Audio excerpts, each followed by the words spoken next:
রসিপুর গ্রামে বাস করত মিতা ও তার ছোট্ট একটি মেয়ে রিয়া।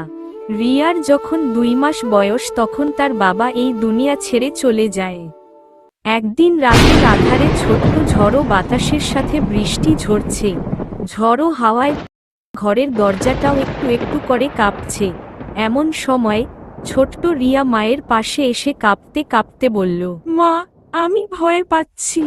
মা তখন তাকে বুকে টেনে নিয়ে বলল, কিচ্ছু ভয় পাস না মা, আমি তো আছি, তোকে আগলে রাখবো সব সময়। রিয়া মায়ের আঁচল ধরে বলল, মা, তুমি সব সময় আমার পাশে থাকবে তো? মা একটু হাসল। এভাবেই ছোট্ট রিয়া মায়ের বুকে মাথা রেখে ঘুমিয়ে পড়ল। মায়ের মমতায় সে যেন এক অদ্ভুত শান্তি খুঁজে পেল।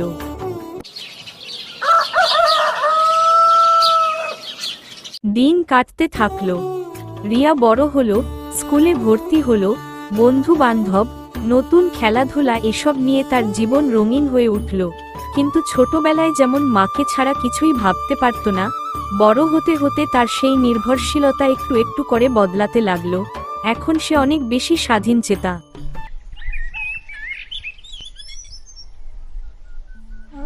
কিন্তু একদিন স্কুল থেকে ফিরতে অনেক রাত হয়ে গেল। মা চিন্তায় পড়ে গেলেন।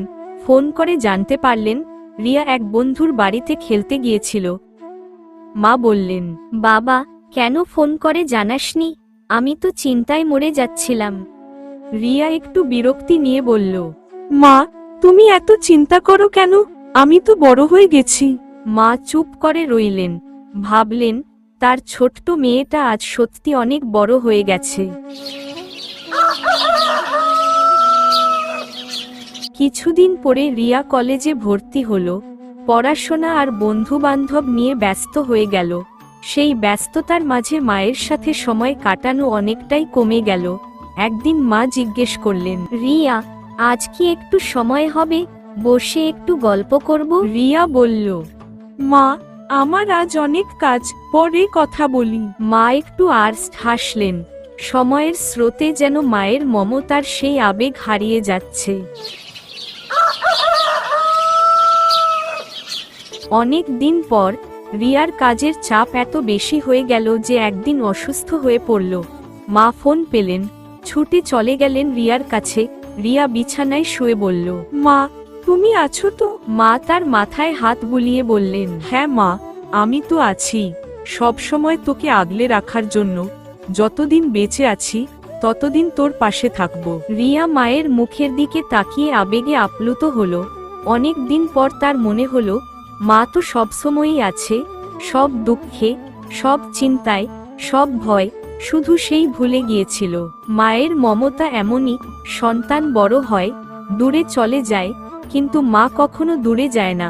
তার মমতার জালে সন্তানের জন্য থাকে নিরন্তর ভালোবাসা। তো বন্ধুরা, কেমন লাগলো আমাদের গল্প কমেন্টে জানাবে। আর তোমাদের সবাইকে ধন্যবাদ জানাচ্ছি আমাদের এই ভিডিও দেখার জন্য। এইভাবে তোমরা সাপোর্ট করতে থাকো আমাদের এই এসকে গল্পের ঝুড়ি চ্যানেলটিকে এবং সাবস্ক্রাইব করো। আমরা চেষ্টা করব আগামী দিনে আরো ভালো গল্প এবং ভিডিওর মধ্যে ইমপ্রুভমেন্ট আনার।